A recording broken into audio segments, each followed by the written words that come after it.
Everybody to a very special edition of With the Terrible Fates streaming adventures on the World Wide Web. If you're just getting to know With the Terrible Fate for the first time, we are an online publication that is dedicated just to studying the literary value of video games.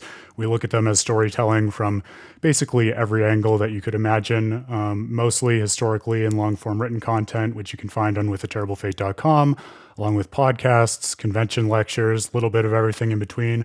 But one of the things that we especially love is getting the chance to have conversations with other thoughtful gamers who love to bring their own perspectives to these video games and especially their storytelling and why these worlds of fiction are so important and central to so many of us in our lives. So that's why I'm really honored to be featuring a special interview live conversation on With a Terrible Fate stream. It's the first time that we've ever done this, so please forgive any technical challenges that may happen, but it's going to be a fun adventure with all of you. We do have the chat open, so if you have questions or feedback, feel free to add them during this conversation. We'll try to work them in. I'm Aaron Suduko. I'm the founder of With a Terrible Fate. I'm here with an analyst and a very great friend of mine, Camus Ducharme, who's written some fantastic work for the site. Hope you go and check it out. And we are here hosting and very honored to be hosting Sean McGarry, the creator of Legend of Zelda Hero's Purpose, an absolutely fantastic YouTube series that tells the untold story of the hero of time, that particular link in between his adventures in Termina and Majora's Mask and everything that goes down in Twilight Princess. So, Sean, I want to thank you so much for taking the time to be here with us. I just can't wait to chat with you about all of this. Yeah, no, thanks for having me. It's like I said before, I haven't got to do too many of these, so it's nice to finally be able to chat with someone about it. So, yeah, thanks. Absolutely. Well, we haven't done too many of these either, but hopefully this will be breaking new ground for both of us because you've done so much for the Zelda community already with your videos, and you have much more yet to do. And maybe we'll even get a teaser of some of the next stuff you'll be doing by the time this is over. Yeah, But yeah. no pressure. Really, though, Camus is the one who is the resident With a Terrible Fate super fan of Hero's Purpose, and it was he who suggested this conversation in the first place. So I'm going to kick it over to Camus and let him run this show. Camus, go for it, man. Yeah, really excited to be having this conversation. We've got a lot of good questions in store for all the fans in the chat. I hope you're as much of a fan as I am of the Hero's Purpose story. But I think, Sean, we should hear from you first, your pitch of who you are and what it is that you do. So let's hear it. So like Aaron said before, like my name is Sean McGarry. I'm an animator. Currently, I'm working at Team Reptile at on Bomb Rush Cyberpunk. I previously worked at CyberConnect 2. I worked on like Demon Slayer and Kakarot DLC. But yeah, I'm just an animator, 3D animator, and when I ever have free time, I animate my own projects. I used to do a lot of music videos way back on YouTube, like I don't know what 2013 or something, and then it slowly evolved into animating and then making it into like this like side project now. So yeah. Great, very cool. Veteran to this stuff. So what was your introduction to the Zelda franchise? I when I read this, I didn't know exactly. I'm trying to remember. Like, I thought like maybe my older brother had like Ocarina of Time or something, and I just ended up playing it. Like from there, maybe like it's a usual story, the usual suspect. But I think I don't know why I ended up liking it. Maybe it just like an adventure game, and I started drawing him. I wanted to draw a lot, so I started drawing him. I started like building that, and then ever since then, or ever since Ocarina of Time, I just kept buying them, and I just fell in love with it. I don't know how to explain. It was such like a young love, so like it's I hard to. I just it's been with me for so long. It's hard to explain exactly how I got into it, but yeah, it's been in my life for a long time now. Funny, I also started with Ocarina of Time. Sister got it, and then lo and behold, here we are now. Huge fan of the series. Yeah. So, I mean, I feel obligated to ask because I think it says a lot about the different types of Zelda fans. What is your favorite Zelda game, and why is it your favorite? Oh, so I have like two ways I look at it as like a Zelda game that you like to play all the time, and then like a Zelda game that you like the most. And like I really like Majora's Mask is my favorite, just because like this is the story and the characters, and it was a little darker. And um, but like like Majora's Mask is tough to play often. It's a longer, slower game. The intro's long, all that stuff. But I think it's like Breath of the Wild has to be the best playable one. Like I could play that game any day, anytime. I could restart anytime. But Majora's Mask, like those older games, it's tougher to play every now and then. Maybe like annually you play the older games, but I just feel like I enjoy Breath of the Wild playing it more than I do Majora's Mask. But for the question, my favorite game, Majora's Mask. I feel like Majora's Mask is a little bit more of like sitting down for a meal. Almost honestly, like what I felt I had to do with your Exactly. videos. Like you really gotta sit down and consume that and know you're in for like a hard time that's gonna be valuable at the end of it. Yes, It's work. yes. You got to enjoy it. Yeah, and I think it's funny you say that because we at With the Terrible Fate are definitely familiar with Majora's Mask. Played that once or twice, Yeah. Well, that's great. Was that your favorite games? Oh yeah, Majora's Mask? Yeah. same. Majora's Mask, I think, is by far my favorite. I'm sort of similar to you, Sean, where like I couldn't possibly have a simple answer to that question because that would be too easy, right? So I feel similar to you about sort of the depth and value of Majora's Mask, but I think in terms of the one that I keep coming back to in terms of just the one I most enjoy. And actually, this speaks to a lot of the theming that I've enjoyed in your series, Hero's Purpose. I really have always loved Twilight Princess because I feel like it's the perfect synthesis of kind of the story structure and hero's journey of Ocarina of Time, but with the darker themes and all of that complexity that you get in Majora's Mask. And you obviously understand that inside and out based on what you've done in Hero's Purpose. Yeah, no, I haven't been back to Twilight Princess in a long time, but that was a great go like back to the old formula of Ocarina of Time. It was like a love letter to Ocarina of Time. It's just unfortunate the intros again. The intro could be a little long in that game, but that game I should jump back into it. It was a good one. All right. Well, enough about fanboying over Zelda. Let's get into Hero's Purpose. And Sean, I want to start by asking you, where did this all begin? What inspired you to make it? That's also like sorry, like the Hero's Purpose or like Zelda videos in general. Maybe both. Let's start with like Zelda videos in general, then we can lead into Hero's Purpose. So like I said before, I used to do like YouTube like music videos with like some punk sad music, and like I tried to tell a story through the songs. If you're like an old time fan, you might remember these days. You can look at my channel at the very beginning. I have like videos. I'm trying to tell like a story through the gameplay, like the gameplay cutscenes and blah blah blah. And like I was cutting out characters, placing them around, and like trying to intertwine my own sort of story. And then I just did that for a while because I liked Legend of Zelda. And then I found Source Filmmaker on Steam, and it was free, and all the models were there, and everything kind of just one thing after another. I can do my own story, so I started animating to music only, like the Lost and Infinite Power. It's like one of the first videos I did, like with or Source Filmmaker, and then I was like, wait, we can just write something and like make something out of this, and so that it just sort of evolved from like using gameplay footage to making my own stories. And then I had my buddy Brock with the music and everything, and it just kind of it came to be. But yeah, no, for Hero's Purpose, it's just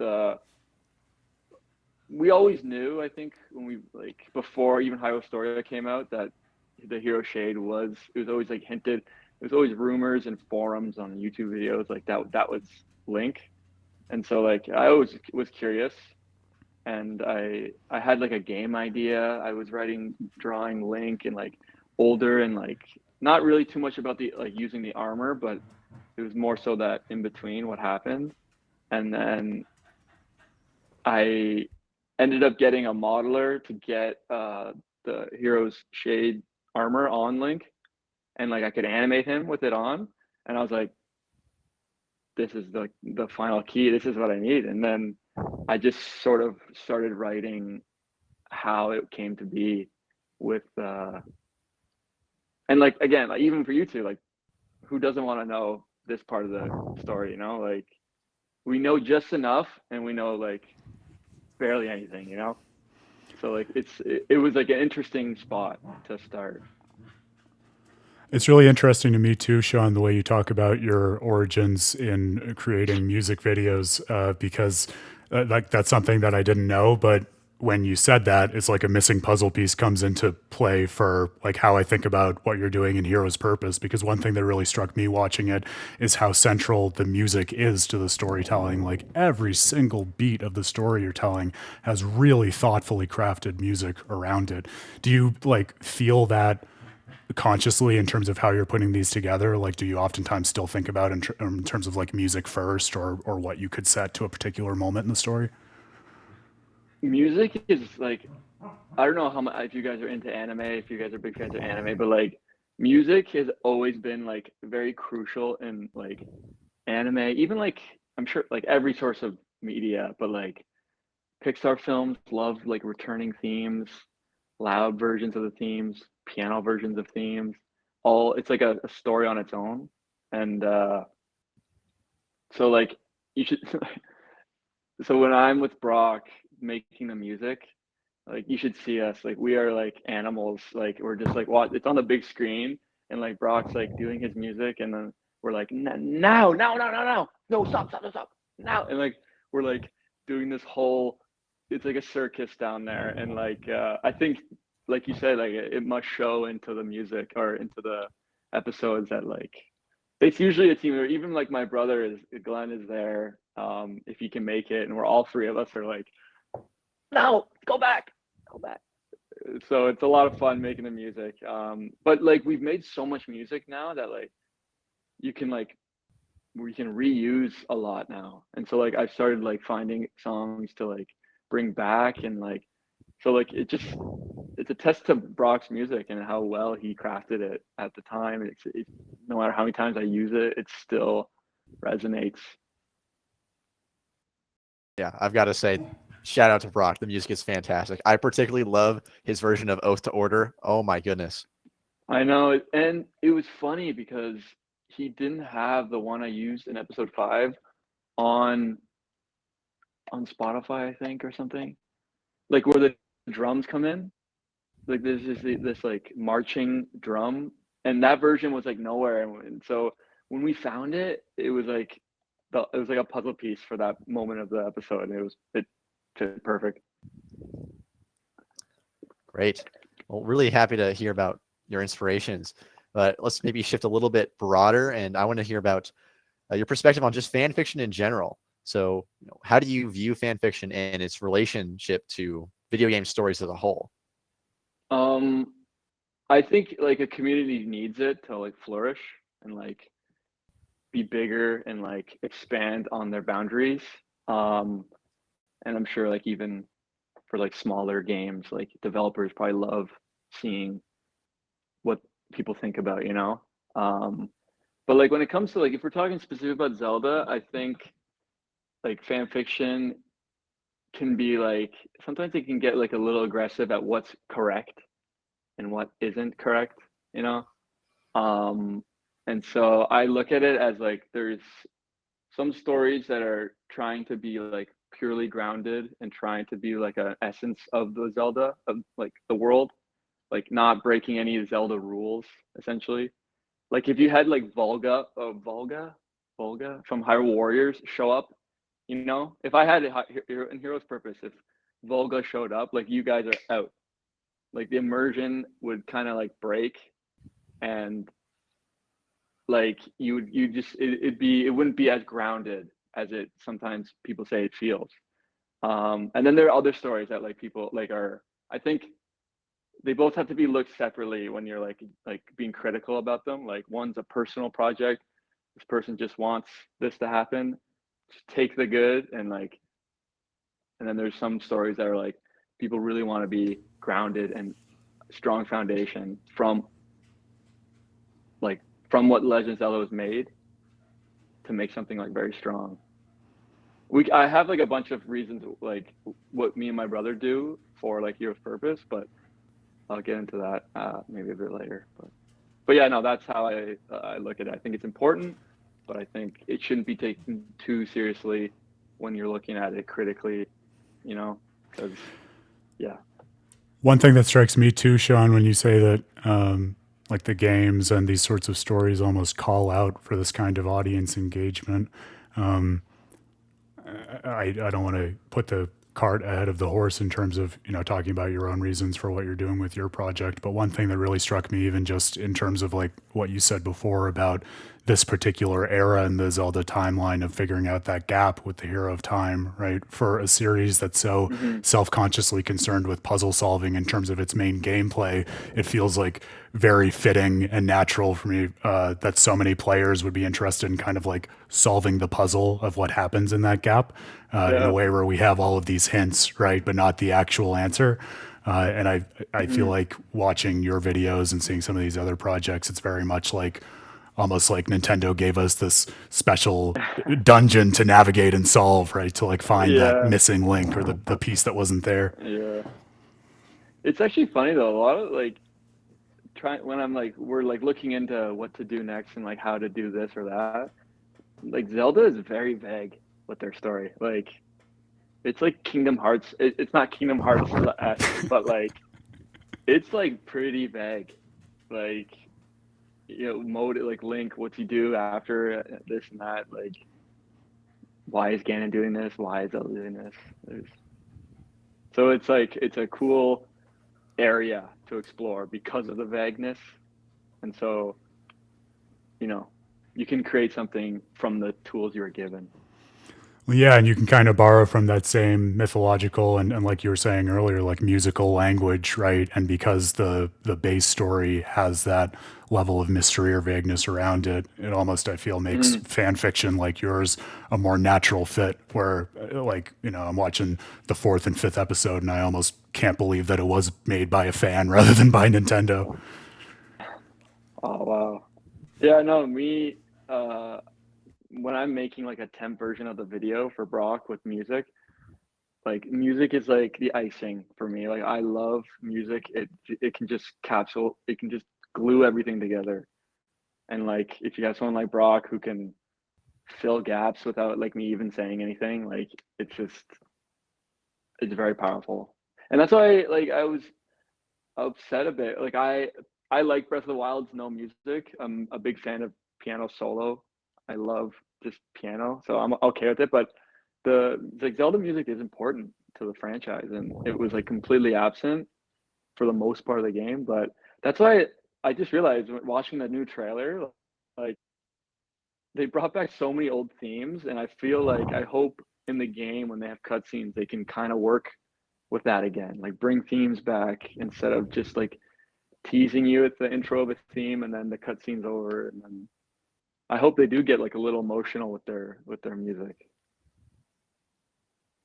Yeah, well, this is a great conversation to segue into my next question. So we've acknowledged that there's not much out there about this story. So how do you, and it seems like your brother as well, how do you approach telling a story that we know so little about?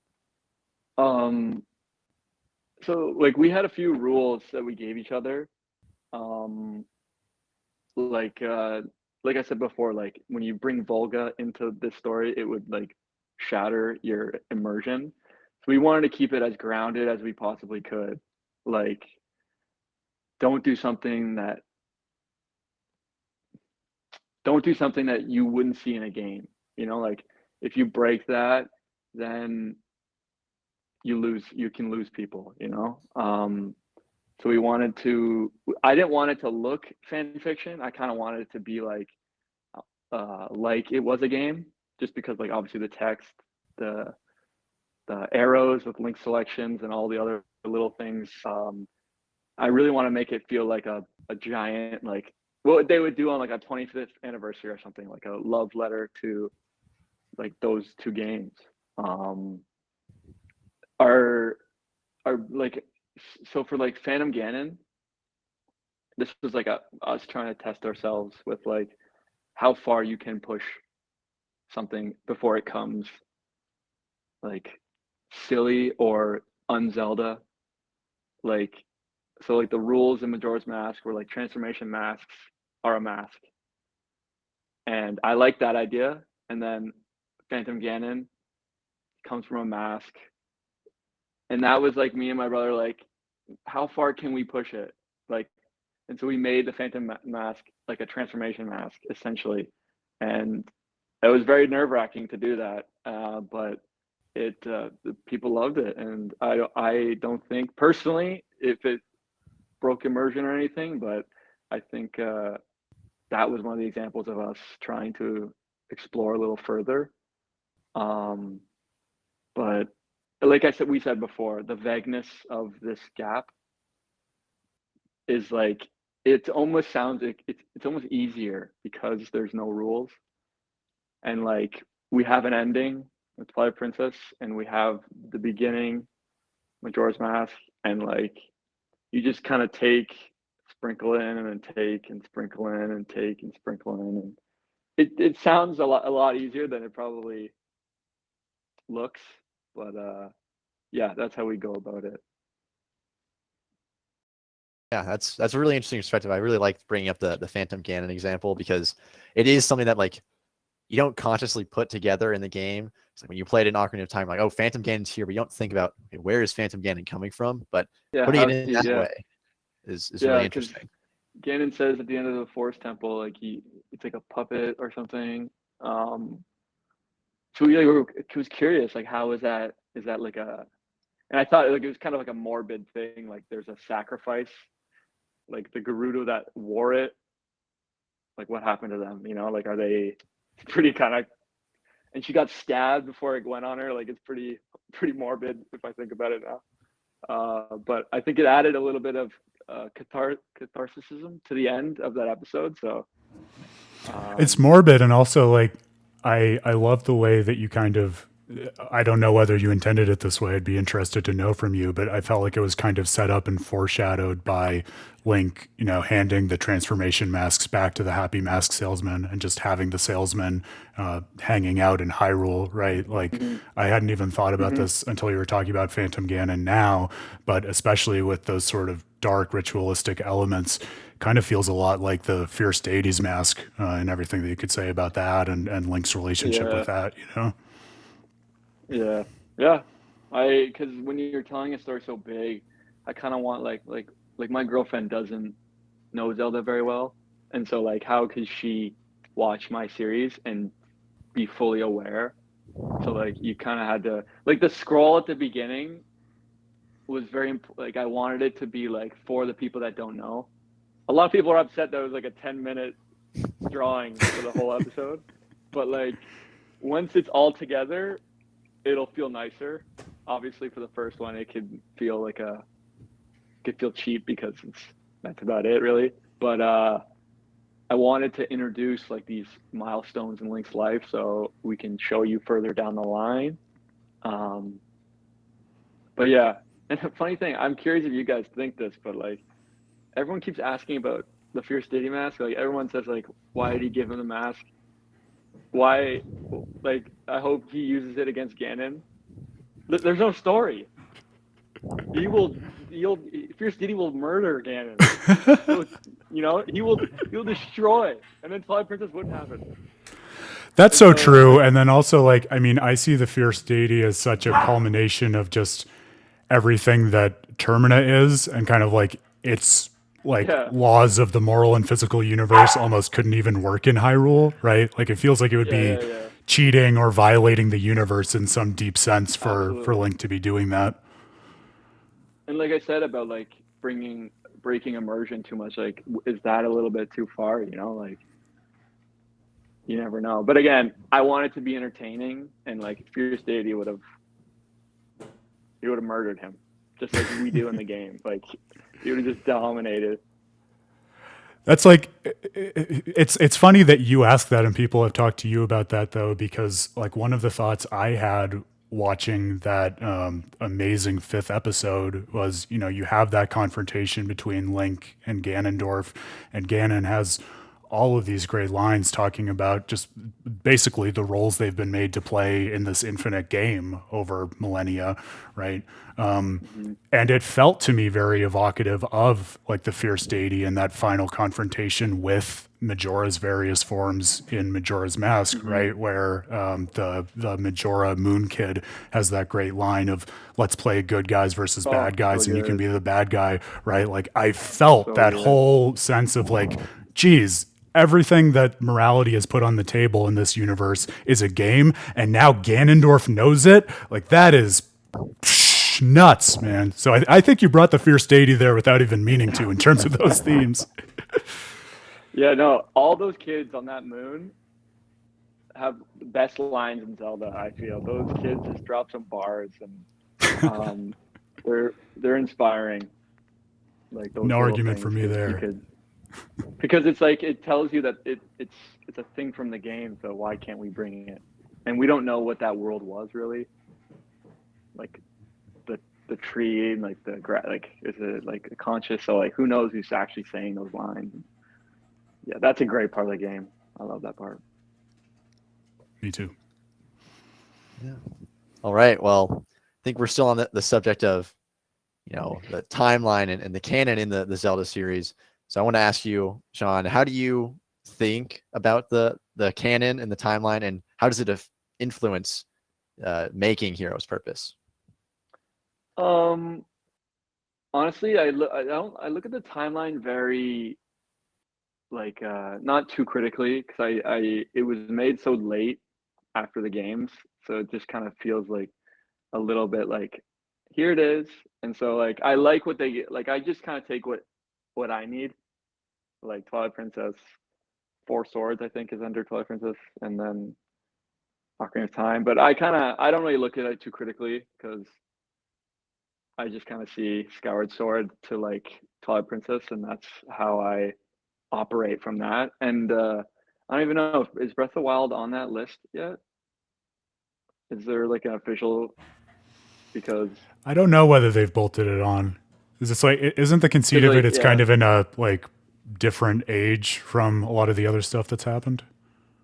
yeah, and it looks like the same like Temple of Time. Like I think it's like just like a reference that they put it in to like the Temple of Time looks like the Ocarina of Time one, but like it looked like I don't know. It looks like where could that be? I don't know. So I kind of take it with a grain of salt the timeline. I just use it for like I said before, like grounding myself. You know what can I say? What can I do? And like with Ganon, like I feel like Hero's Purpose kind of hits right where Wind Waker Ganon would have been parallel if you and so I take a little bit of what he said there because it's like the same Ganon, so could be the same person talking at a different time. So yeah, I take it like I said, I just take it with a little grain of salt. I don't look at it too critically. If I want to say something, I will like just explore it a bit, but I won't look at it too hard or it won't stress me out too much.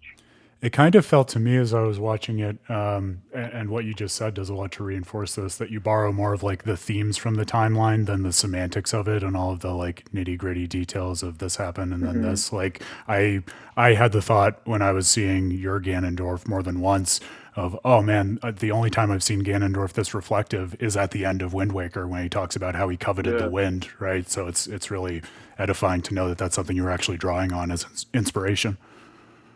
Yeah. It's a shame we only got like 4 seconds of that Ganon. And like Tears of the Kingdom was like this is the first time like I hope the three of them can have a conversation. There's never a conversation. It's always a fight immediately. So I just hope we can finally chat even it doesn't have to be like emotional or epic or whatever, but like I want Ganon to recognize Link instead of like just like either it's always a drive by or yeah, you're weak, and then the end of the game. So I hope now that there's voice acting as well, like I hope they can really bring them together because I don't know how long has it been. Like I think Twilight Princess was the last time they were together in the same game. Yeah, I and think that's right. Yeah. I've always been someone like in stories. I love when like opposing parties just sit down and talk. And I Yeah, really that is a great primer for like good stuff, good storytelling. and did you guys read the manga for Twilight Princess? No, because that's another topic. But there's this cool scene where like they have Ganon talking to Zelda, but like they're having tea. Like literally, Ganon is sitting there with a cup of tea, and like I thought that was like reading it and like thinking about it a bit. It feels a little silly, but like for a second, I was like, this would be cool. Like Ganon's chilling out, they're talking. It's kind of a weird setup, but like at least it's something could happen. But yeah, no, I hope something happens in the Tears of the Kingdom. Yeah, we're all looking forward to some good stuff there. So now we've kind of been talking a lot about Hero's purpose in general, but I want to start shifting focus towards the story itself. And I want to start by asking, did you have the story planned out from the start? I'd be lying if I said yes. But I did have like just like we have Twilight Princess. We know how this goes, and Majora's Mask kind of gives you a foundation at the beginning. So when I started this by myself, I had my own ending, like three endings in my head, and I just had to get Link to that. I just had to get Link there. But as I was dragging Link from the forest to the castle and then back. I was like, oh, Skull Kid, all the fairies, oh, the Deku Sprout, and then the castle, oh, like Zelda, oh, Malon, oh, this character. And then I ended up, all these characters had to get brought in.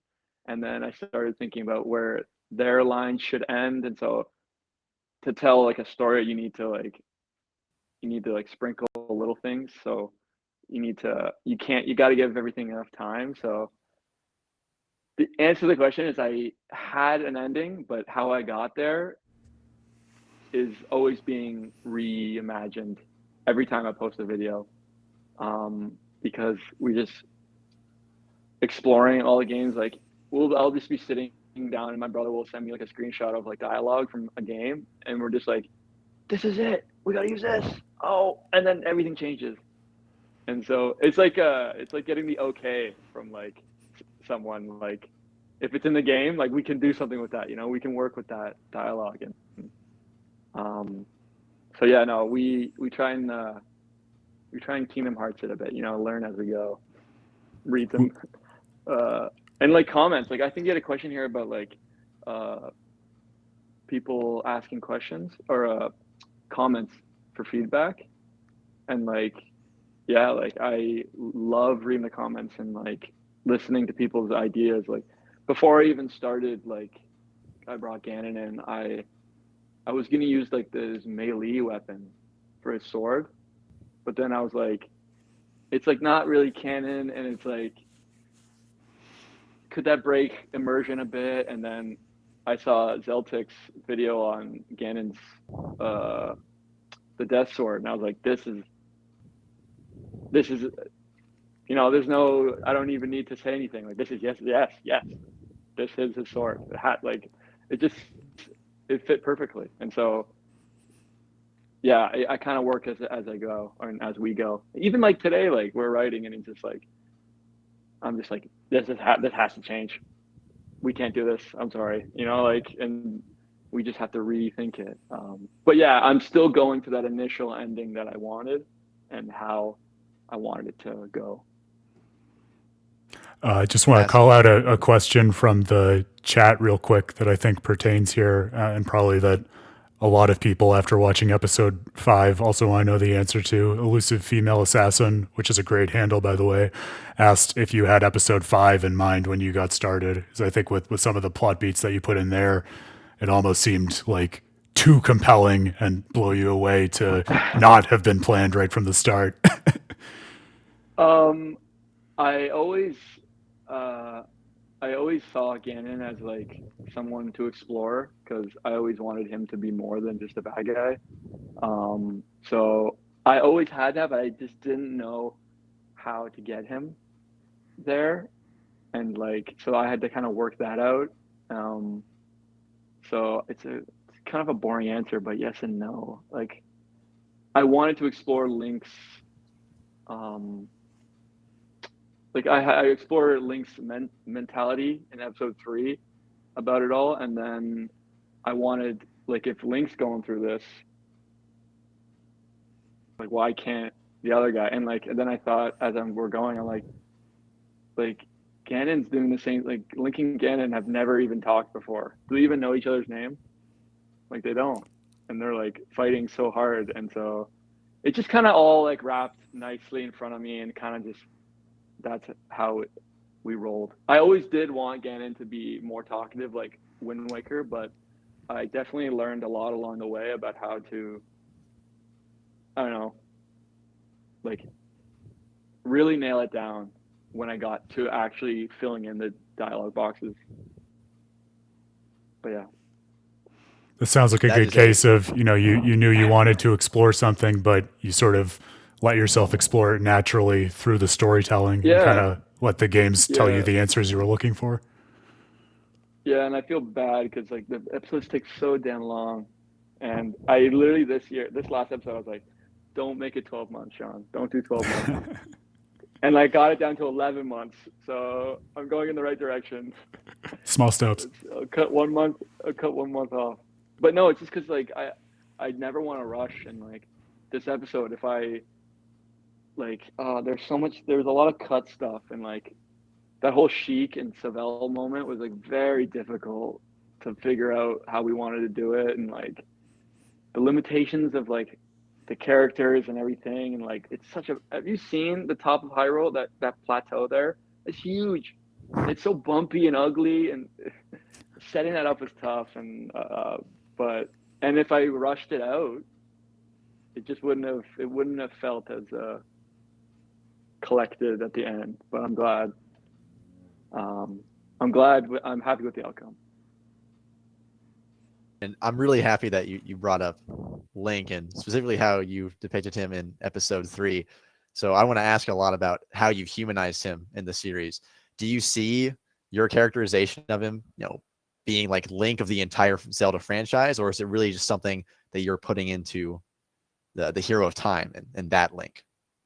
I think it's sort of like it's pretty easy for Ocarina of Time Link because everybody sympathized with him. Like, there's probably so much about like the agony he goes through. Everyone does all these unreal drawings of like him being sad and all this, and like how like he got his life ripped away and all that stuff. And so it was kind of just like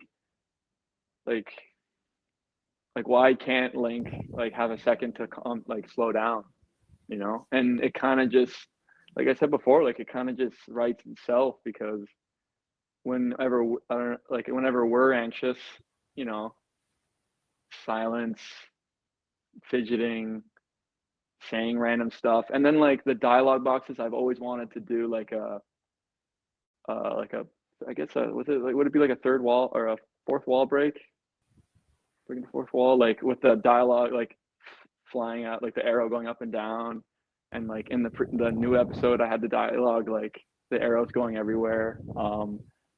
So like it was just like pretty, and then like, it was just about writing what Link said. That was the tough part because Link's never talked before. Link said like in Ocarina of Time, I mean, like he's never really talked. And if you look at all the green dialogue, it's usually yes or no, like most of them. But so like writing very specific like stressors for Link was like, is this gonna be goofy?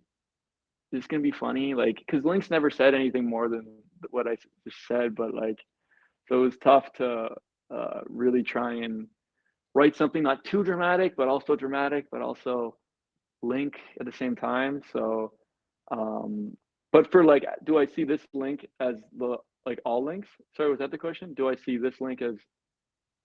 I don't see every Link stressing out like this.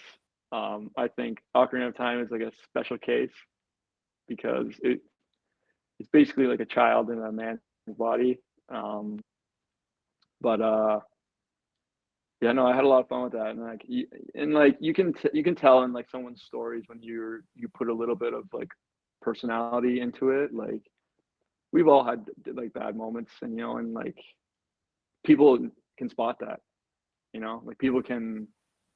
It doesn't need to be loud. Like that's why I love wide shots and quiet moments, and so you can see like a lot of my episodes have like just a long shot and just like dead silence, and then Brock comes in with the piano.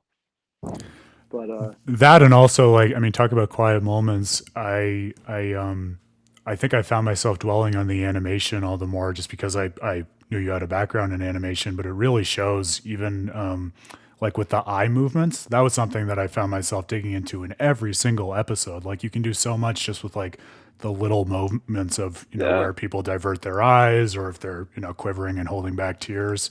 That I felt like hmm that was a really great way of bringing like subtle characterization to those quiet times.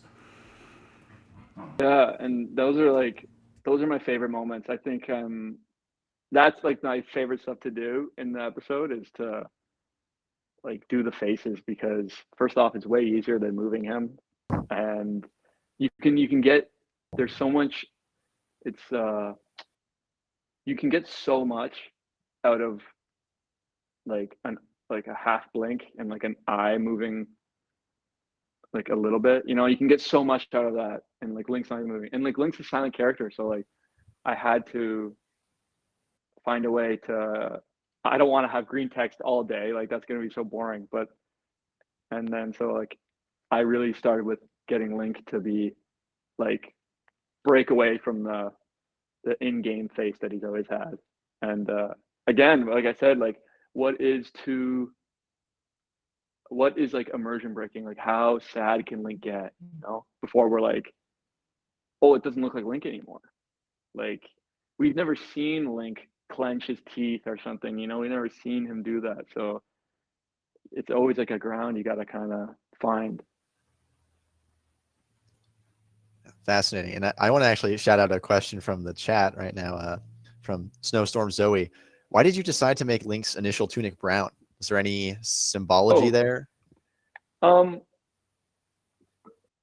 I don't think it's well. It's like sort of like he's like worn down sort of thing, and I wanted to match like I did the logo, and I felt the whole theme of like the hero shade armor.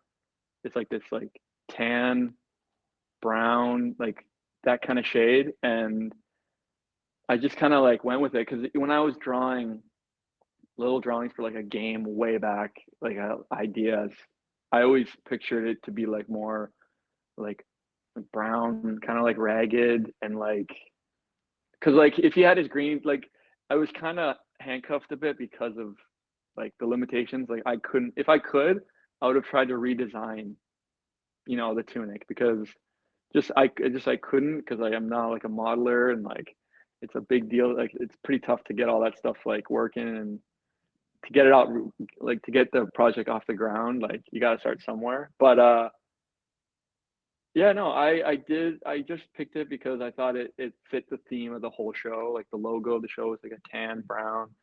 The armor. If you look at all my thumbnails, they're slowly getting more yellow and orange and brownish. Um, So yeah, I did it for like a theme, and like he had the brown cloak at the very beginning. It looked cooler with it. Very cool. Well, moving along, I think I'm going to skip the next question we had down because I feel like you hit on that all pretty well with using the dialogue boxes and dealing with how to translate Link as a silent protagonist into this actual fully fleshed out character. So with that out the way, let's move into Ganondorf because I know everybody's got questions about Ganondorf, myself included. So Have you always viewed Ganondorf as an unwilling villain, which it seems like episode 5 portrays him as? I always wanted him to be, like I said before, I don't want him to be a bad guy all the time. Like we can have, like I've watched like anime, and so like anime villains have like a purpose and a reason for stuff. Just some of the shows I watched, but like, and I always love that because I love never deciding who's the guy team we're supposed to be on. You should always be you should always be asking what's going on. Like who is the right person. Like who is and um. So did I look at him as an unwilling villain this entire time? I would say in the games never, because the game don't give you a chance to. Wind Waker, yes, but he instantly goes angry man right after, and then we stab him in the face, which is morbid. um, but yeah, I hope in Tears of the Kingdom we get a little bit more, like I've been mentioning throughout this call, like we finally have them all three together. How does Ganon actually feel to Nintendo? What do they see Ganon as? Because I think back then they just wanted to get the bad guy going, and Zant was the here. Like Zant was like the build up, and then they kind of tossed him the very last second. But yeah, no, I kind of looked at him like we use the reference for, like, you guys watch the Avengers, Thanos. I was a big fan of like Thanos, and I was like a big like inspiration. I really wanted to kind of feel like the way he walked, the way he like felt around characters. Like I want him to be big and like, but like peaceful. Like he won't just punch you out. If you do something wrong, like he'll think about punching you out. But yeah, like Thanos, Itachi from Naruto, like Obito, Pain, like all those characters were good inspirations for me. Wow, yeah, I can see some of that inspiration. One thing that I do want to highlight is what really stood out to me about episode 5, like especially like those first 30 seconds, is how you immediately draw a lot of visual parallelism and comparing Link and Ganondorf. And I loved that. So I really want to ask, how do you view the relationship between those two characters? Well, like I said before, they've never talked. They've never had a chat. Does Ganon know Link's name? Does he? We don't know. And I love intros for the episode. Those are like one of my favorite parts of the episode, because you can start anywhere. There's no timeline that you're the beginning. You start the show. But like that first shot, I realized that was like the most like faded moment, when they were walking. Link's going to meet young Zelda, and Ganon was like kneeling. I thought like the chances of even that moment happening was so like eternally bound. Like another reason why they're eternally bound. Like that happened, and it just I I look at the relationship, but I only can look at them in like the way I built them, because what Nintendo does is doesn't give them a chance to breathe in the same space together, because you're just instantly fighting.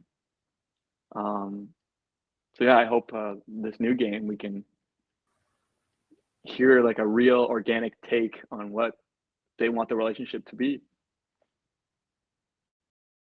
Wow, yeah, and I have to say, like again, hitting on that moment, I loved the way like you led into it at the start, but then later on in the episode, like connected it and showed like what Ganondorf saw, and drawing all those connections there. Yes. Really just hit on how I can tell from you, for your end, like you saw that as a very pivotal moment in the Ocarina of Time story for both characters. Yes. And like, oh man, that was that.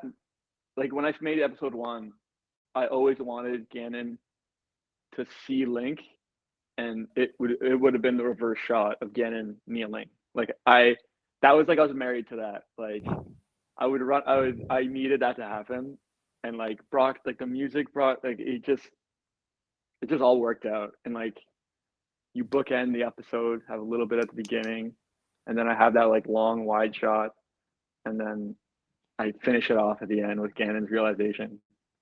Because yeah, that's a very pivotal moment in Ocarina of Time for it's such like a whatever moment in the game, but like I think if you can like if you think about it pretty for a second, like those two are like, Bowser and Mario are meeting each other.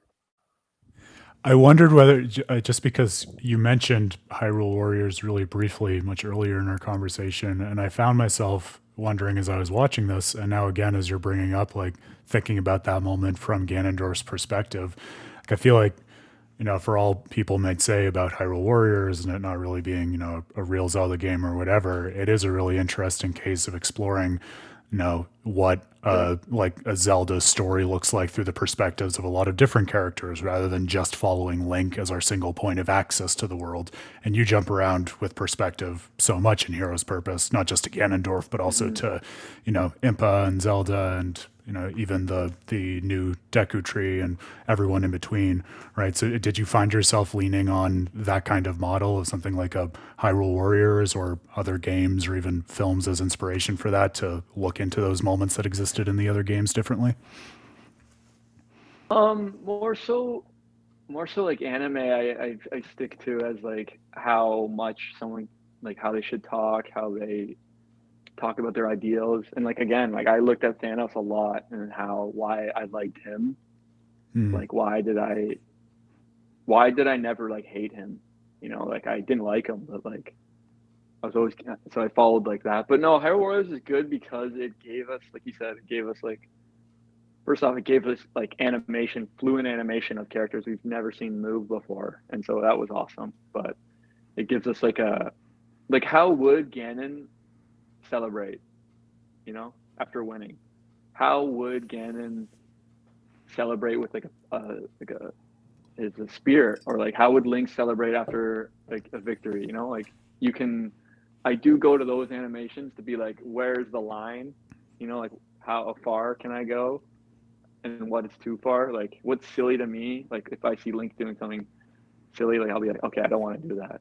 But because yeah, those are the only like animations you have of Link, really. But it is a different perspective and an entirely new game, so it's like you give and take.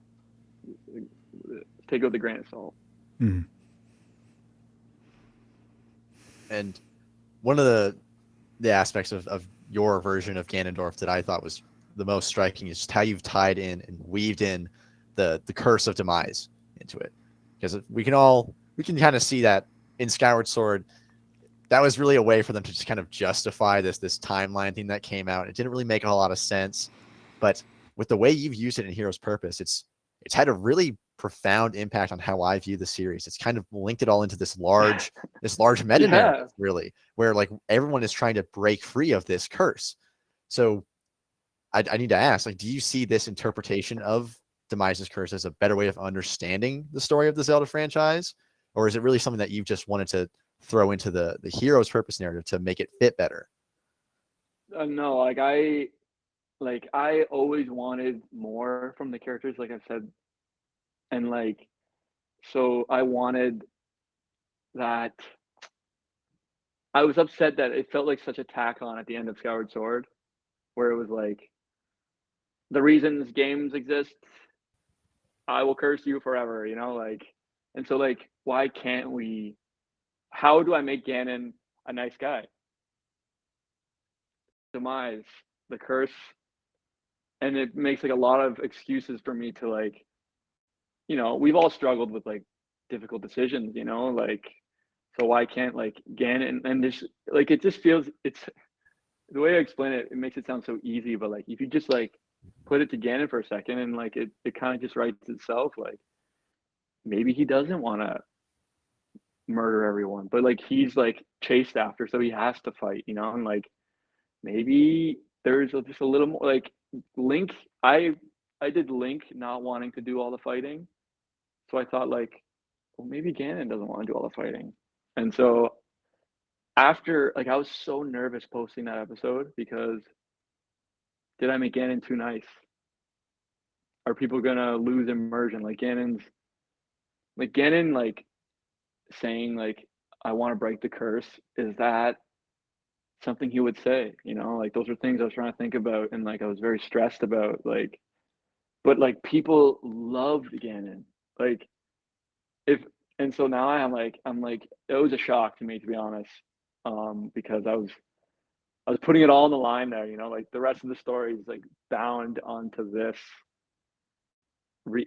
like or Ganon's dialogue. And I yeah, and I feel like it does make for a better view of the story. I think anything that felt off, like for Ganon, like him being mad, angry, it kind of makes it like, you know, like Twilight Princess, he's like fully taken over.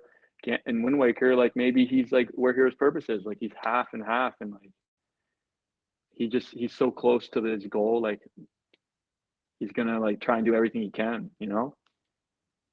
But yeah, no, I do think it's a way better way to look at the story, because I think it's, without even words, it adds a whole like deeper thing to think about. Like even on Link and Zelda, I haven't explored too much Zelda yet, but like, um, yeah, it's like a deeper meaning on all three of the characters. And I'm really happy you brought up Zelda. That leads great into our next question, because it seems like we're getting conflicting ideas about Zelda's role in this. You know, for Ganondorf and Link, it seems like that curse is just negatively impacting them and forcing them to fight against their will. But it seems like maybe not. Zelda maybe plays a more sinister role. So I just need to ask, do you see Zelda as more of an active perpetrator or perpetuator of this Um, cycle, or is she also just another victim to it? uh, I don't know. I don't know how much I'm gonna say about this part, but how would I want to say this? I want to say it without like spoiling too much, but like maybe I'll just say like the way I portray Zelda is, since Ganon is one side, he's like a confident guy with the curse. Like you can see the way he walks and he talks. He's accepted this curse, and he's like, he knows how to stop it, so he's gonna try and move along. And Link is just the confused guy with the curse, or sorry, he doesn't even know he has one. And that's another thing. I'm sidetracking now, but like I was worried that Link, like possession has never been like a thing in Zelda, really, especially for Link. Like, so like I thought like Link going like angry, and like the moment at the end of episode 5 where like Link's like freaking out and he's attacking. I'm like, is this silly? Like, is this like going to bring people out? Because like we've never been possessed, you know, and I wanted Link to look like a bad guy, you know. I wanted the people to say like, you know, Ganon's saying something right now, like, let's talk, you know. And so another thing I was very nervous about, was making Link, letting that pass, like Ganon being nice, and also Link also being like sort of possessed by this curse. But no, sorry, for Zelda. Oh yeah, so Ganon's like a confident curse, and like Link is finding out about this curse, and I have Zelda in like this in between. Like she likes Link, but Hylia wants Link to exist because the the cycle continues if she likes Zelda. So she wants to like Zelda, even though it's like a bipolar thing or something. How I look at it, not like she's saying like wild things, but like it's like two people inside her is how I look at it. But I'll explain that better and explore it better in the next episode. Something to look forward to. And like I can't I'm so happy you brought up the whole possession theme that we seem to be seeing in the story. You know, because it seems like we see it in Ganondorf, right? Obviously, Demise is negatively influencing Ganondorf. And we also see something similar in Link. Now, what that is, I assume that's going to be coming in a little later. But I do want to ask, especially because we at With a Terrible Fate are really focused on player and player influence in video game stories. Do you see that possessive force as something potentially representing the player? So I didn't think like it just kind of like it felt like a story was being created as I made this because is Link making these decisions or is like the spirit of the hero making these decisions? Like and like is the player the spirit of the hero? Like is that how that's like a cool way I can look at it as, like to make, like Miyamoto said like Link is a link to the player. He was silent because he didn't want the player to be influenced. And I feel like this is like a cool way to look at that, like flipped over, like is the player the curse? Like I think it's a cool way to look at it, but I didn't think too much about like the player being like an active role. But since it's like a film, the medium is a film, so I can't really have a player interaction, but I could pretend. I'll tell you though, I mean, part of what has me so interested in this relationship that you're illustrating between Ganondorf and Link kind of fell out of the fact that what you're doing is a film rather than a video game, where I Yeah, don't know yeah, yeah, whether yeah. this was something that you intended, but especially in like those later episodes, especially episode 5, but even before that, like I felt as if Camus mentioned the visual parallelism of them at the start of episode 5, but I also feel like there's some sense in which their roles are almost reversed, maybe because it's not interactive in the way that a video game is, where like when I Mm-hmm. thought about what Link has actually come back to do, right? There's something that is kind of like just passive about a lot of it, right? Where really he's being sent to just stand guard over this gem and kind of wait in a very similar way to Mm-hmm. what we see antagonists like Ganondorf or even Skull Kid in Majora's Mask do, just kind of waiting for the hero to show up, right? Whereas Mm-hmm. Ganondorf in your films has been put into this role of more actively undertaking his Yeah. journey, or the kind of journey that we would expect typically of a video game protagonist. And so I wonder whether Mm-hmm. that, like intentionally or unintentionally, was a way of kind of using the difference in medium to give us a very different perspective on the ways in which these two characters come to grips with their Mm-hmm. agency that we wouldn't get insight into in a video game. Mm-hmm. Yeah, no, it's a great way to look at it because yeah, if this was any other medium, I couldn't show like little glimpses, and little secrets and the build up and all that. So yeah, no, it's a cool way to look at it. It was part of what I love too about just, I know we talked a little bit about the dialogue options with Link earlier, but I think part of what makes that work so nicely in a film is this idea that, when Link is so often like animated and driven by this player, right? This force that decides all of his actions for him. There's something that I think for viewers who have occupied that role, just like Link living that in your films, is very like unnerving and intimate about Link just being on his own with those kinds of decisions that we Mm-hmm. would be making for him. Like I found myself as I was watching this feeling like a sort of anxiety for Link when he had these different dialogue options pop up in terms of things he was thinking about, and Mm-hmm. kind of being at a loss as to what was the right way to advance the conversation or to say what was really Mm-hmm. on his mind, when he's kind of never been able to make up his mind across all his many different journeys to save Yeah. the world on his own.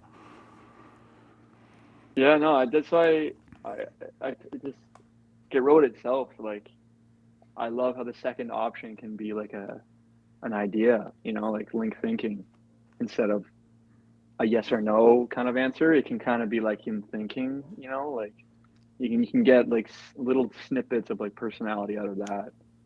Um, yeah, no, that was I love doing that dialogue stuff, and I thought it just fit perfectly.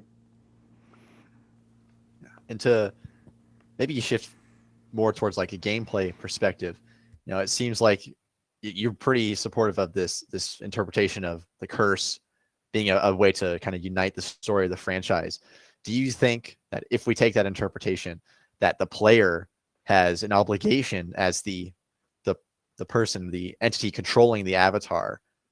Do they have an obligation to break this curse? I don't know if I've thought about it that deep. Um, but, oh, like I wouldn't say too much on Hero's Purpose, but like I think I look at it like I think I said it before. I think I look at it as like the spirit of the hero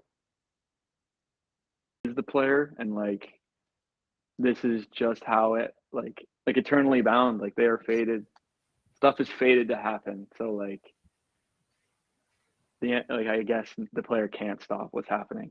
And like I tried to look at it like a video game perspective. Like, could this be like a could it be like a game that could work? Like, can both options be like continue the story properly? Um, but like Link had to teach Skull Kid the Song of Time at the beginning in order for Ganon to come, because that wouldn't have, and that's like the spirit of the hero coming out, like they're fated to fight, so this song had to be played so this moment would happen exactly. So yeah. It's interesting, though. I mean, just talking about that obligation or involvement that the player might have. I mean, just one interesting piece of data for you to think about is like after I sat down and watched The Hero's Purpose, I know we're all hyped out of our minds for Tears of the Kingdom, but I honestly felt a little bit guilty of like, oh man, here I am, the player waiting for next Zelda game, and here, Zelda and Ganondorf and Link all polishing up their weapons and getting ready to do this damn thing one more time and one more cycle because we got to keep pushing them to enact the same thing over and over again, right? Like it gave me a weirdly visceral sense of culpability that I wasn't expecting just based on the way you represented it in your stories. Yeah, that's why I'm super curious, and I really wanted this episode to come out before the game, because if they do a nice Ganon, I'm just copying them. You did it first. Everyone knows. I'm happy. I'm happy. I'm happy for the delays of the game. Yeah, and I'm really happy you brought up the subject of Hero's Purpose, thinking of it as a game. And somebody in the chat asked this, would you be open to making a game, maybe like a ROM hack or something? And if so, how would you incorporate or approach interactivity, right? Because you've translated a lot of what the games currently have into Hero's Purpose, like with the dialogue options and whatnot. But how would you approach going the other direction? Yeah, no, I thought about this for a bit, and a team did approach me to make a ROM hack, and like it started, but like I don't really know where it is now. But the way I look at it is it could be a game, but like it's just a big undertaking to do. Like if you look at Missing Link, which is probably like the cleanest like fresh mod or ROM hack, like it's like a short game. It's pretty like small. It's like one dungeon, a mini dungeon, and a boss. But like I can't see it ever getting done just because you need like a massive team and a lot of passionate people. But like I would say like episodes 1 to 3 would be like a sort of a prologue tutorial, and the structure of the game would be like your Link in the hero shade, like the Hylian knight armor, and you're just kind of like going on expeditions, like exploring areas of New Hyrule, and like you maybe approach places in Twilight Princess that you find out in Twilight Princess like later, like it's a way more like there's no buildings and stuff. And I thought of like an exploring, but the end of the game would be where like we are now, with Link protecting the stones. But for the dialogue option, since it's so important, I don't know. I would have to like you guys play The Walking Dead, the Telltale games. The Telltale, like they have like decisions. Every decision counts. So I could see something like that, but everything would need to sew back to the main story. So I haven't thought about if they said no to a certain question, how would that span out? But as far as like auto picking for them, I think a basic game structure, it could work, but yeah, the picking would be tough. I also just feel like so much of the magic of the story that you're telling is like exactly made possible by the fact that Link is outside the control of a player, right? Like I can't imagine something like his breakdown when he's communing with Saria being as impactful if you're going through and picking it with Yeah, dialogue options is kind of like that yeah, felt sense of powerlessness where he truly doesn't know where to go or what to yeah. say, right? Although I will say, as someone who is a nerd for like thoughtfully done flashback sequences in games, you do such cool things with weaving together like the different journeys that the Favorite hero part. of time has taken. You know, like one of the Hmm. favorite dialogue options of mine that we haven't talked about yet is like the flashback to when he's leaving Hyrule after having gone back in time, and the "Thank you, Princess Zelda" appears. Like he didn't have the context or know how to say that before, and now he does. Like that's changed. So being Yeah, able to like live yeah. and enact some of that as a player would be really cool, just as a huge Hmm. fanboy, if nothing else.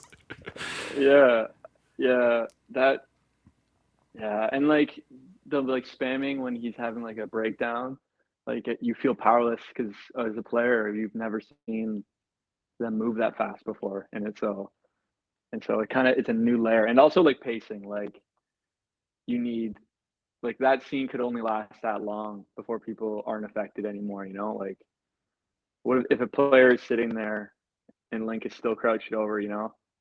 Like you can sit there all day and not hit A, you know? And so like it would need to be paced perfectly. Yeah, it would be tough.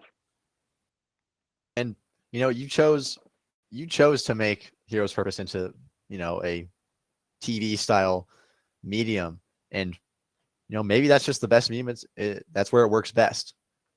So everyone likes to think, oh, well, what if we made this a game? But maybe Yeah, it's better off not being a game. yeah. It would. I think like the concept could, but I don't think you get like as impacted through the story as you can with a game. Who knows? I just haven't thought about it too much. Maybe one day. But I would love a team to do it. But Nintendo will screw you if you do that. So um, I try and if I do it, I'd be part of it, but I wouldn't have my name near it. Well, on the subject of video game adaptation, right? We've seen them become a lot more prevalent recently, right? There was the Last of Us TV show that came out. Everyone was talking about that. Just recently, we had the Mario movie, which is getting a lot of positive attention. As somebody who's really making their own adaptation, essentially, what do you think is really most important when translating an interactive story into a non-interactive medium? Um, like I said before, like crossing those boundaries, you know, like it should come from like it should be a grounded story, and like everybody on board. It's like a in the Zelda world, you know, like you can't bring, you know, you can't uh you can't bring something out of left field into the story, you know? Like it just like I think I didn't watch all of Halo, but Halo had some like non-Halo stuff in the show, and like just you wouldn't see Master Chief doing this, and it just kind of like what's this? Like so really feel like it needs to be like you need to respect the property, like you just really need to do research and yeah, stay faithful to the games. Like take from the games, and then like I said about Phantom Ganon, like you can like trickle away and see how far you can get away or see how much you can get away with, you know. And I feel like that, but the bottom line, like they just need to respect what they're like the property and understand that there's a fan base, and you need to start from there. You can't just kind of make your own thing. You kind of gotta bob and weave with the rules. Awesome. Well, we're starting to wrap it up here, almost done. Of course, as we've said multiple times, everybody's looking forward to Tears of the Kingdom, but especially after we got this most recent trailer and seeing that they are bringing Ganondorf back, I want to ask you, since you're crafting this really interesting narrative, how do you see Tears of the Kingdom fitting into one, the overall Zelda narrative, and two, the hero's purpose story? Like I said, if they can give us like a deeper like a certain Ganon, I feel like that could just help me polish him more. And like I said, like we like taking from the ground, like from the foundation of the game. So like if Ganon does something, says something cool, I'd sprinkle it in. But um, for Hero's purpose. But for like for Tears of the Kingdom, like I said, like I don't even know where Breath of the Wild sits in like the timeline, but yeah, I don't think I'd take too much from into Hero's Purpose, but it would just kind of like be like accents on things, like because now we have a talking Ganon, so maybe I'll learn a lot. You know, could actually be very helpful. Yeah, well, we'll just have to wait and see. Just a couple more Yeah. weeks. So to wrap it all up, I'm sure everybody listening right now wants to know. Is there anything you can tell us about where the story's going? Maybe when episode 6 might be coming out. Who knows? Elusive Female Assassin actually said, and I think this might be the highest praise any Zelda fan could give any fan Zelda project, that she is looking forward to episode 6 more than Tears of the Kingdom. So you have some fans out there, my friend. Awesome. Yeah, no, it's getting nerve-wracking now because now people like, you know, people really like it. So I kind of just my biggest goal is to just land on my feet. I wanted to do Ganon so bad. I just want to end it like nicely, you know, like just not try and do too much, something too wild or something too extraordinary. I'm very happy with how things have came. I just got to land on my feet now, you know, just gotta not try and do too much. Try and tell the story I initially wanted to tell and start narrowing it down because the story became so much bigger than it was supposed to be. And I just want to remember what I'm doing. But in the next episode, we will be learning about the spirit of the hero. And we're finally going to be entering more of that Twilight Princess slowly, but maybe not this episode, but we're getting there. But yeah, we're gonna learn about Impa and Zelda's wives, like why, like more about them, because they kind of ended off on like a heated moment, and yeah, we're gonna find out where Link is. So obviously you don't have to answer this if you don't want to, but do you have like a number in your head for the total number of episodes? Like how much more to look forward to? So like I said, when me and my brother are like writing and like thinking, we're like pacing is very important. I found out because these episodes are very long because you have to wait on the text and people need to read it, you know. You have to read it and it has to process, and then the player hits A and moves on. You know, like it's so length is bad. Like I don't want it to. I don't think anybody like the last time it was 41. I think it was 40 minutes. Like I don't know if like do people like 40 minutes? Like all my friends. I mean, I did. I don't want to speak for the whole chat, but Yeah. I did. Same Yeah, we here, got some brother. yeses. It was worth it. I mean, I love when I get 2-hour episodes of stuff, like, but like, it just takes it's a lot of like, and like watching it over again. God, when you make a project 45 minutes, you have to watch it over like 100 times. Like, it takes a lot of time in the day. But so what I was getting with that was some stuff has to be pushed to another episode because I couldn't have Link's moments and like this Ganon part being like the climax of the episode, and then like another part at the very end, like, and I don't want to cut halfway, and I don't want it to be over an hour, you know, and so like stuff's got to get pushed. So like I initially wanted 6 episodes, but now even after like just today, I had to I'm thinking of like removing a part on episode 6, but so. I feel like I'm dragging everyone along, you know, like I'm just drip feeding every year 45 minutes of the story, but I think it's going to be 6, 7, and then like an 8 would be like a small one. Like any loose ends that I have will be done there. And the big finale would be episode 7, I guess. But again, like I was saying, like stuff like feedback from the comments are so like I try and read every single comment when I post it. Me and my brother reading every single one as much as we can, and like screen capping like these well thought answers, these well thought like people really express themselves like in the comments sometimes, like and how they felt, and it's just like it just kind of can create way bigger story than I ever thought about when like I got so many people writing their own ideas, and I'm like, oh, that's like a cool idea, like, oh, but mix that with that, and like, why didn't I see that? Like, it's just it's it's really awesome, and yeah.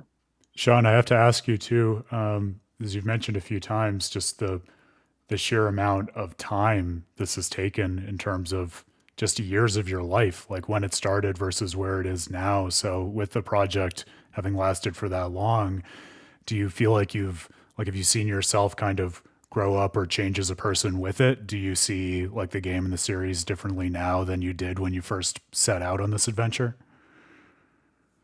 Um, it's it's been a long journey. It's been a long time, but I do feel like as like an animator mostly, and like as a filmmaker, I feel like I'm learning a lot more about stuff, and also like just the way I see like just taking perspectives. Like I moved to I'm from Canada, and I moved to another province alone for like the first time, and so I was like alone by myself, and so I kind of, as episodes went on, I kind of, and then now Link is alone. Like I kind of tried to, I just saw myself as when I made episode one, I was like at home, and like now that Link's alone, like I'm alone, like I'm kind of like growing with the series. So it's kind of like, yeah. And one thing I would recommend is maybe not doing an 8 series thing if you ever, or an episodic thing, because it's a long time, and you get really involved with these characters, and I can see why a lot of shows like, it's a lot of the same thing, and like I have so many ideas for other things, and like, but like this has been like my calling. I wanted to do this story forever, and so like I'm happy I'm here, but it's definitely it's a long one, but I just want to do Yeah. it right. Like I said, I don't want to rush. I wrote a book about Xenoblade Chronicles 3 last year, so I feel you, brother. um, you talked about the world kind of exploding with each episode and going in directions that you hadn't even considered. And one thing that I have to call out because it was actually on my mind to get back to, and now people are shouting it out again in the chat. So thank you for further reminding me. Was yeah, I mean, there's so many different threads to these episodes that we could talk about for hours and hours, but one is Link seeing and running into Malin and the few intimate moments that we've seen between them, layered in with this insinuation that Link stays in Hyrule for months, kind of between showing back up and then going off on his hero's purpose, right? So, Hmm. do you have any sort of creator theories about what happens in that time? People are specifically asking about, is there a Mal Link relationship that's cultivated? Like, how do you view that time? I when I started this series and I posted a few episodes, I was shocked at the amount of people, like the amount of care and into romance. Like Zelda is like the most, I feel like Link is the most unromantic game. Like there's just none. There's zero. Like Link has Link, I feel like he just like default talks to all the girls, and it looks like he likes them all. But or like they like him. But like I never really thought about it, to be honest. Like strictly something must happen for Twilight Princess to go on. But then I looked at Wind Waker, and the fish, I forget the fish's name, but if you translate the Hylian after you played it, he says like this boy isn't connected to anyone. Like this guy, like this isn't the worthy. He's not worthy or something. I wish I could open it up, but he says like this isn't the boy you want or something, and like I was like maybe it's just, who knows, like maybe it's just a guy, like Link's just a I don't have any opinion on that. I focused on Link's story. That's the story I wanted to tell. I I'm not really, and like I said, like Ocarina of Time and Majora's Mask never really explored like Link's love interests, and so I feel like you guys didn't read the Twilight Princess manga, but at the very end of the manga, they had Link, like Midna kisses Link instead of like Mm, leaving. wow. Like at the very end of Twilight Princess, Oh. like she cries and well, she ends up literally like actually kissing him, and I don't know, that just kind of like takes me out because we've never seen that before, and so it's just a part of the series I just kind of like hover around. But as for like, do if I have anything in the future for it, it's all I'm gonna say is I stick to the games as my foundation. That's all I'll say. I think that's a good case of the intersection in terms of your experience with the games and then what you were talking about earlier in terms of what does or doesn't count as breaking immersion or making it, making your Yeah, extension of it believable or not. yeah, and like that's another thing why I like the design. I feel like if I redesigned Link and like people didn't accept it, like that's a Link's the whole story. Like if they don't buy Link, then so I had to kind of like just use the model I had and trying to add my own personality to it. But um, yeah, I don't want to shock. Nintendo can do the shocking. I'll just do like I'll just take what they've done and try and expand off it. But yeah, it was shocking to be honest. The romance question, like the comments, people love romance for a series that doesn't do any romance. So I'm um, I think you touch but on yeah, similar notes of relationship, though. Like, I mean, one thing that we haven't yeah, yeah. talked about in terms of like the theming of your story, Hero's Purpose, is just this like stark choice or difference that you cast between duty and friendship, and this idea of, oh, even if Mm, I'm forced down this path, I can kind of take some solace in the friends that I make along the way. Like, so many characters talk about mhm, that, and that really seemed mhm, to, for me at least, like foreground the importance of connection in the Zelda games in a way that didn't even really come through to mhm, me as strongly in the games themselves. mhm. And yeah, like I always wondered what Link would do. Like, what would he say to people he hasn't seen in forever? And so people said I did a good job, but I was always nervous with like that mass salesman, like him meeting him again and all that. But yeah, connection is like a pretty strong part through each episode. Sprout, Skull Kid. Yeah. Well, Sean, I mean, that's really all the questions we have. So unless you have anything else you would like to talk about, Honestly, I feel like I blabbed on for a while. I'm good. Honestly, I'm good.